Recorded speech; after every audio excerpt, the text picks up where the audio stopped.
नमस्कार, मैं हूं आलोक जोशी और आप देख रहे हैं माइंड योर बिजनेस।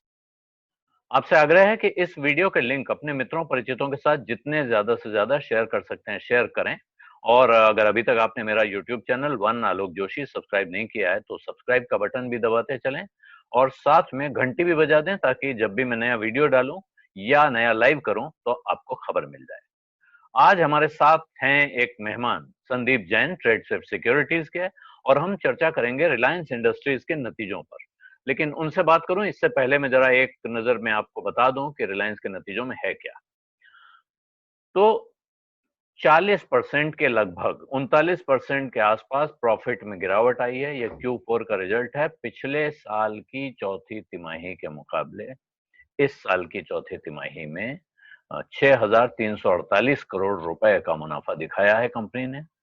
और ये जो बाजार का अनुमान था उससे कम है, लेकिन जिस हालत में ये रिजल्ट आया है, जिस परिस्थिति से हम गुजर रहे हैं, उसमें इस तरह के कमजोर रिजल्ट का अनुमान था।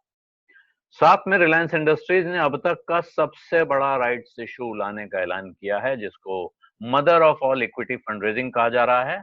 53,215 करोड़ रुपए जुटाने की योजना है और कंपनी ने सैलरी कट का भी अनाउंसमेंट किया है। और मुकेश अंबानी ने पूरे साल, कंपनी के चेयरमैन मुकेश अंबानी पूरे साल तनख्वाह नहीं लेंगे, ये उन्होंने ऐलान कर दिया है। इसके अलावा जो बड़ी हाइलाइट्स हैं उसमें एक बड़ी बात बताई गई है कि एनुअल एबिटा 1 लाख करोड़ के आंकड़े को पार कर गया है पहली बार। डिजिटल सर्विसेज, जहां सबसे ज्यादा ध्यान अब इस कंपनी का होने जा रहा है, तो डिजिटल सर्विसेज में ईयर ऑन ईयर यानी पिछले साल की इस तिमाही के मुकाबले ये चौथी तिमाही में 42.9% का उछाल है। 6,452 करोड़ रुपए इसका एबिटा आया है क्वार्टरली। और डिजिटल सर्विसेज में एनुअल रेवेन्यू राइज जो है वो 40% से ऊपर का है। और इसी तरह रिटेल में भी 24.8% का रिटेल का राइज दिखाया जा रहा है, उछाल दिखाया जा रहा है पिछले साल के मुकाबले। और साथ में 6.5 रुपए प्रति शेयर का डिविडेंड का ऐलान किया है रिलायंस ने। और जो जियो की, अब क्योंकि जियो आपको पता ही है अलग कंपनी हो रही है, तो जियो के बारे में 38 करोड़ 80 लाख भारतीयों के लिए ये डिजिटल लाइफलाइन बन चुकी है। ये कंपनी बता रही है 2 करोड़ 40 लाख सब्सक्राइबर्स इस तिमाही में जुड़े हैं और 1% से भी कम जो ग्राहक हैं इनके गए हैं, ये कंपनी का कहना है। तो एक तरह से कंपनी अपनी तरफ से जो आंकड़ा दिखा रही है उसने काफी अच्छी खबरें दी हैं।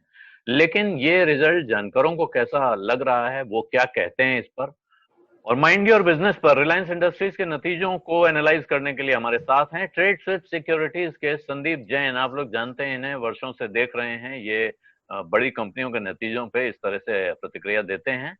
आज पहली बार वन आलोक जोशी मेरे चैनल पर हैं ये। Sandeep ji, mind your business में आपका स्वागत है। Thank you so much Alok ji, invite करने के लिए। देखिए मजा आया, नाम तो मुझे बहुत ही अच्छा लगा माइंड योर बिजनेस चैनल का, और इस चैनल पे आपसे रूबरू होने का मौका मिला पहली बार। So thank you so much for that and it's a very unique platform. Sandeep ji, जो रिलायंस इंडस्ट्रीज के नतीजे आए हैं, कंपनी ने तो उसमें बताया अपनी तरफ से 1 लाख करोड़ का एबिटा क्रॉस कर लिया और पिछले साल के आखिरी क्वार्टर के मुकाबले, हालांकि जो प्रॉफिट का इस वक्त माहौल है उसमें उम्मीद थी, आशंका थी कि कंपनी के जो नंबर्स आएंगे वो उतने शानदार नहीं होंगे। लेकिन फिर भी मैं आपसे सीधे, क्योंकि मैं उसमें अपनी तरफ से कोई राय दिए बिना आपकी राय पहले जानना चाहता हूं, आपके हिसाब से रिजल्ट कैसा है? मैं मिक्स्ड ही कहूंगा। देखिए आलोक जी, रिजल्ट्स, नेट प्रॉफिट गिर के आया, एक मुश्त घाटा था उसकी वजह से भी गिर के आया। फिर इतना बड़ा जियो का कंट्रीब्यूशन होने के बाद भी अगर नेट प्रॉफिट इतना कम आ रहा है तो सर्टेनली मुझे लगता है, और प्लस एक अदर इनकम का भी कंपोनेंट है, तो जो क्वालिटी ऑफ अर्निंग्स है उस फ्रंट पे कोई बहुत ज्यादा मुझे इंप्रेस नहीं किया। बट सर्टेनली जियो का परफॉर्मेंस ने बहुत इंप्रेस किया। और एक क्लियर कट ये चीज हो गई है कि ओल्ड इकोनॉमी बिजनेसेस और न्यू इकोनॉमी बिजनेसेस, जो कि मैं बहुत सालों से कहते आया हूं, और पिछले 4-5 सालों में तो इस कंपनी ने क्लियरली ये चीज तो एस्टैब्लिश कर दी कि ओल्ड इकोनॉमी बिजनेसेस को वो लोग लो मार्जिन बिजनेस मानते हैं और लो ग्रोथ वाले बिजनेसेस है, और जो न्यू इकोनॉमी बिजनेसेस है वो फैंटास्टिकली ग्रो भी किए हैं। भले वो रिटेल का बिजनेस हो वो भी पिछले 2-3 क्वार्टर से बहुत अच्छा परफॉर्म कर रहा है। जियो ने बहुत अच्छा परफॉर्मेंस शुरू किया, 2017 अक्टूबर का क्वार्टर जो था वहां से लेकर अब तक प्रॉफिट्स बढ़ते ही जा रहे हैं और करीब इस बार 2300 करोड़ का प्रॉफिट दिया है। बट फिर मैं ये कहूंगा कि आरपू के फ्रंट पे बहुत इंप्रेस नहीं किया, $130 के लगभग। मुझे लग रहा था कि और भी बेहतर आना चाहिए, बट फिर भी ऐसा लगता है कि आने वाले क्वार्टर में हो सकता है आरपूस ज्यादा बढ़ेंगे, क्योंकि अप्रैल का जो महीना था वहां पे डेटा का कंजम्पशन बहुत जबरदस्त हुआ है, सर्टेनली लॉकडाउन की वजह से। बट एक चीज और, ये क्वार्टर जो था इसमें लॉकडाउन का इंपैक्ट बहुत ज्यादा नहीं था, लास्ट के 10 से 15 दिन का था। बट आने वाले क्वार्टर में जो ऑयल एंड गैस में जो कोहराम मचा है उसका इंपैक्ट मुझे लगता है कि इनके बैलेंस शीट पे दिखेगा। बट रिजल्ट में काफी स्वीटनर्स है, तो मुझे लगता है कि उसकी वजह से ऑलरेडी एक बहुत बड़ा परफॉर्मेंस ये स्टॉक दे चुका है, तो ऐसा लगता नहीं कि मार्केट बहुत बड़ा थम्स अप मंडे के दिन देगा। ओके, तो आपने कहा कि रिजल्ट में बहुत सारे स्वीटनर्स हैं, तो इसमें जो और अच्छी बातें हैं वो क्या दिख रही हैं आपको? अगर मैं कहूं कि आप अच्छी बातें बताइए, और चिंताएं क्या दिख रही हैं? देखिए, अच्छी बातें बहुत सारी है। सर्टेनली ये चीज तो माननी पड़ेगी कि ये कंपनी हर बार कोई ना कोई बड़ा सरप्राइज देती है। हर क्वार्टरली रिजल्ट में पहले नेट प्रॉफिट्स बढ़ रहे थे, इस बार एक नया चीज जो आया, जो कि वैसे राइट्स इशू का अनाउंसमेंट कर चुके थे, बट राइट्स इशू में भी देखिए 14% डिस्काउंट पे राइट्स इशू ला रहे हैं, और करीब 54,000 करोड़ के लगभग का राइट्स इशू है। और उसमें एक जो बढ़िया चीज की है वो 25% आपको सब्सक्रिप्शन अमाउंट देना है। तो हर बार कोई ना कोई नई चीज ये कंपनी लाती है रिटेल इन्वेस्टर्स के फ्रंट पे, और इस नर्व्स को बहुत बखूबी ये कंपनी पहचानती है। और रिटेल इन्वेस्टर्स का जो कल्ट है इंडिया में, इक्विटी का जो कल्ट है, ये नहीं भूलना चाहिए कि रिलायंस ने ही कहीं ना कहीं बहुत बड़ा रोल प्ले किया इसमें। तो ये एक बहुत बड़ा स्वीटनर है। डिलीवरेजिंग का जो इनका थीम था 31 मार्च 2021 तक, डिलीवरेजिंग के ऊपर काफी बड़ा फोकस कंपनी का है, और सर्टेनली देखिए उस पे खरे उतरे हैं। जो फेसबुक की डील है वो एक बहुत बड़ा एक प्लस पॉइंट रहा है। और दूसरा पॉइंट जो इन्होंने साथ में कहा है कि और भी एलओआईज आए हैं ऐसे, और इसी वैल्यूएशन पे ये लोग और भी किसी को 9.99 10% के लगभग की स्टेक बेच सकते हैं, तो इसको मार्केट बड़ा पॉजिटिवली लेगा। और तीसरा जो इनका खास बात ये आई है कि ऑयल एंड गैस बिजनेस को ये लोग अलग करेंगे, और जब हाइव ऑफ करेंगे और दूसरे दो बिजनेसेस खड़े होंगे तो एक वैल्यू अनलॉकिंग का सर्टेनली एक बेनिफिट मिलेगा। तो मुझे लगता है कि ये 3-4 जो चीजें हैं वो काफी बड़ी पॉजिटिव है। आरपूस इस क्वार्टर में बढ़ेगा, जैसा कि मैंने शुरुआत में भी बोला। और जो एबिटा है वो 1 लाख करोड़ के ऊपर पहली बार कंपनी ने पोस्ट किया है, जो कि एक बहुत बड़ा कीर्तिमान है। और मुझे ऐसा लगता है कि एबिटा अगर 1 लाख करोड़ के ऊपर आया है, और डिलीवरेजिंग अगर ये लोग कर लेते हैं, राइट्स इशू है, 1 लाख करोड़ और इकट्ठा करने की बात चल रही है, तो जो इंटरेस्ट का कंपोनेंट है वो कम होगा, तो सर्टेनली ये बहुत बड़ा पॉजिटिव होगा लॉन्गर रन में। बट अगेन मैं एक बात यही कहूंगा कि जो इतना बड़ा जो रन अप आया है, इतना बड़ा जो इस मार्केट में आउट परफॉर्मेंस पिछले कुछ दिनों में, जो 3-4-5 दिनों में दिखाया है, ये सब कहीं ना कहीं डिस्काउंटेड ऐसा लगता है कि प्राइस में है। जी, यानी कि लोग पहले से कुछ उन्हें उम्मीद थी कि कुछ अच्छा आने वाला है, तो इसलिए कोई तेज उछाल दिखने के आसार आपको नहीं दिख रहे हैं। लेकिन आपसे पूछूं मैं, आप क्या करेंगे रिलायंस के शेयर में कल? क्या करेंगे? देखिए, मैं लॉन्ग टर्म के लिए तो सर्टेनली इन्वेस्ट करने की राय दूंगा। मतलब जिन्होंने ले रखा वो होल्ड करके रखे, और कहीं भी डिक्लाइंस आए तो सर्टेनली स्टॉक को लेना चाहिए, क्योंकि देखिए जो राइट्स का जो स्वीटनर है उसको सर्टेनली रिटेल इन्वेस्टर्स अवेल करना चाहेंगे। और ये चीज नहीं भूलना चाहिए कि जियो का जो बिजनेस है वो बहुत रोबस्ट अब हो चुका है, रिटेल का बिजनेस भी और बेहतर ये लोग करेंगे। और दो जब विंग्स अलग अलग होंगी, न्यू इकोनॉमी बिजनेस और ओल्ड इकोनॉमी बिजनेस, तो मुझे लगता है कि लॉन्गर रन में तो सर्टेनली रिटेल इन्वेस्टर्स के लिए एक बहुत बड़ा फायदे का सौदा होगा।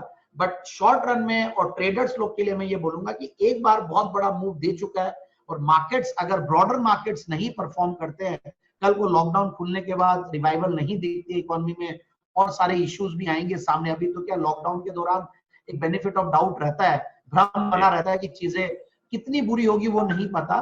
तो मुझे ऐसा लगता है कि एक बार जिन्होंने ले रखा वो होल्ड करके रखे, जिनको लेना है वो डिक्लाइंस का वेट करे, अपॉर्चुनिटी टाइम आएगा ऐसा मेरा मानना है। और लॉन्गर रन के लिए होल्ड करके रखने की राय रही। जी, राइट्स पे आपने कहा कि राइट्स जो बहुत बड़ा स्वीटनर है, और इस वक्त उसको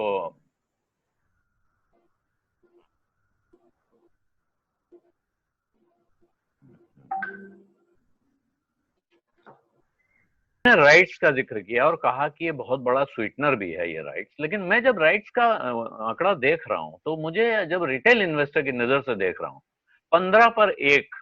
अब आप सोचिए जिसके पास 50 शेयर है, 100 शेयर है, उसको क्या मिला? 3 शेयर, 6 शेयर मिलने वाला है। तो मुझे लगता है कि ज्यादा बड़े लोगों के लिए तो इसमें इंटरेस्ट है, जिनकी बड़ी होल्डिंग है, या हो सकता है बहुत सारे छोटे इन्वेस्टर इसमें पैसा न लगाएं तो प्रमोटर ही अपना पैसा डालें, या वो किसी को जैसे बोलते हैं ना राइट्स रिनाउंसिएशन हो जाता है, दूसरे को रिनाउंस हो जाए, तो वहां का पैसा है। क्या ऐसा होगा कि रिटेल के लिए इसमें कोई बहुत, जैसे आमतौर पे लोग राइट्स के पहले कम राइट में खरीदते हैं, इसमें कोई आपको इस तरह का लगता है कि राइट लेने के लिए शेयर खरीदा जाए? देखिए ऐसा नहीं है, देखिए रिलायंस और दूसरी कंपनियों को देखिए आप कैटेगराइज तो करना पड़ेगा कि दोनों अलग अलग, एक रिलायंस को मार्केट अलग तरीके से लेता है और हर कोई भी मूव रिलायंस का आता है, पास में कोई भी अगर आईपीओ जाए, कोई भी एक्शन होता है कॉर्पोरेट का, वो बहुत बड़ा और बहुत सीरियसली लिया जाता है। और आप देखिए सबसे बढ़िया बात है कि राइट्स में इन्होंने एक चीज जो अच्छी की है वो 25% का सब्सक्रिप्शन अमाउंट। आप 100 शेयर 50 शेयर देखिए रिलायंस के रहते हैं, रिटेल इन्वेस्टर्स के पास भी आप 100 शेयर मिल जाएंगे क्योंकि इसमें लोगों का इंटरेस्ट बना हुआ है और रिटेल इन्वेस्टर्स काफी निवेशित, I think one of the highest numbers होंगे इन्वेस्टर्स के इसी पर्टिकुलर कंपनी में। तो मैं ये मानता हूं कि और कई लोग राइट्स को अवेल करने के लिए 100 शेयर 50 शेयर लेंगे। और अगेन मैं इसीलिए साथ में ये भी एक कैविएट में दिया हूं कि थोड़ा वेट करना चाहिए नीचे आने का, क्योंकि वहां पे फिर एक चीज ये सही रहेगी। बाकी देखिए कंपनी की ग्रोथ प्लान्स बहुत बड़े हैं और जिस तरीके से इनका जो डिजिटल कारोबार है, जो न्यू इकोनॉमी बिजनेसेस हैं, इनमें रोबस्ट वे से जो कंपनी ग्रो कर रही है, तो मुझे लगता है कि उसका एक अच्छा हिस्सेदारी राइट्स के जरिए और ओवरऑल इस बहाने खरीदना भी हो जाएगा। मैं तो यही कहूंगा, क्योंकि देखिए ऐसे मार्केट्स में अपॉर्चुनिटीज वैसे लेने में बहुत डर लगता है। इनफैक्ट आईटी, फार्मा, एफएमसीजी इन्हीं कंपनियों के बारे में ज्यादा राय दे रहे थे, बट रिलायंस ने जिस तरीके का आउट परफॉर्मेंस दिया है और ऑयल एंड गैस में होते हुए भी, पेटकेम में होते हुए भी, जहां पे ऑलरेडी बहुत काफी मुझे लगता है कि प्रॉब्लम्स आएंगी आने वाले दिन में, तो एक अच्छी अपॉर्चुनिटी मिलेगी। और मुझे लगता है कि ये एक बड़ा कॉर्पोरेट एक्शन है राइट्स का। फिर उसके बाद शायद ये जब ओवर होगा तो उसके बाद जो दो कंपनियों का जो ये वैल्यू अनलॉकिंग होगी, न्यू इकोनॉमी और old economy, oil to gas कोई लोग एक कंपनी में रखेंगे और दूसरे में लोग न्यू इकोनॉमी बिजनेसेस जियो को अलग करेंगे, तो मुझे लगता है कि वो भी एक अपॉर्चुनिटी है। तो रिटेल इन्वेस्टर्स निवेशित रहेगा। बाकी आपकी बात से मैं थोड़ा सहमत हूँ कि 50 शेयर पे हाथ क्या लगेगा, 3 शेयर ही लगे भले, बट ठीक है जैसा भी है। तो वो 50 शेयर जो लेता है, 100 शेयर जो लेता है, या जो 25 शेयर लेता है, तो सबके लिए अपने अपने एक प्रोपोर्शंस होते हैं, मैं ऐसा ही मानता हूँ। जो ज्यादा बड़ा इन्वेस्टमेंट करता है उसके लिए कुछ डिफरेंट रहता है। सो ओवरऑल इस चीज का फायदा तो सर्टेनली इन्वेस्टर्स उठाएंगे और मेरी राय ये भी रहेगी कि उठाएंगे। जी, तो मतलब आपकी राय में ये बिल्कुल साफ है कि अभी आप ये, भले ही आपको लग रहा हो कम शेयर मिल रहे हैं, लेकिन रिलायंस में इन्वेस्टमेंट छोड़ना नहीं चाहिए, मौका मिले तो नीचे स्तर पे करना चाहिए। और जो राइट्स में मिलेगा वो ठीक है, लेकिन आगे जो जहां नजर होनी चाहिए वो है जियो का पब्लिक इशू आ सकता है, या इसी में से आपको 1 पर 1 शेयर, 2 पर 1 शेयर उस नई कंपनी का मिल सकता है। उस वक्त आपको ये जो आपने कहा सरप्राइज एलिमेंट ये कंपनी लाती रही है अपने इन्वेस्टर्स के लिए, तो किसी भी दिन ला सकती है। तो रिलायंस के रिजल्ट्स पे बात करने के लिए बहुत बहुत धन्यवाद Sandeep ji. Mind your business में आपने पहली बार अपना चेहरा दिखाया। पहली बार मैंने मेरा माइंड लगाया आपके माइंड योर बिजनेस चैनल पे, वॉइस के साथ माइंड भी लगाया। Thank you so much for that Alok ji. तो एक मैं दर्शकों के साथ एक आग्रह कर लूं, एक तो पहले आपको मैं सफाई कर दूं कि देखिए मैंने जो बात की, संदीप जी ने जो बात की, इसमें से कोई भी आपके लिए व्यक्तिगत इन्वेस्टमेंट एडवाइस नहीं है। अगर आप जयपुर में रहते हैं, दूसरे शहरों में रहते हैं, आप संदीप जी से डायरेक्ट एडवाइस लेना चाहते हैं, तो आप इनके ग्राहक बने और इनकी वेबसाइट पे जाके देखें, तब वो राय आपकी मानी जाएगी। इस वीडियो को देखकर आप कोई एक्शन करते हैं तो उसके लिए न मैं जिम्मेदार होऊंगा, न संदीप जैन जिम्मेदार होंगे। इसके लिए आप अपनी रिसर्च करें या अपने क्वालिफाइड इन्वेस्टमेंट एडवाइजर की सलाह लें, ये बहुत जरूरी है। और आखिर में ये आग्रह भी करूंगा कि इस वीडियो के लिंक अपने मित्रों परिचित जोड़िए। सब्सक्राइब नहीं किया है तो सब्सक्राइब का बटन दबाना भी न भूलें। धन्यवाद, नमस्कार।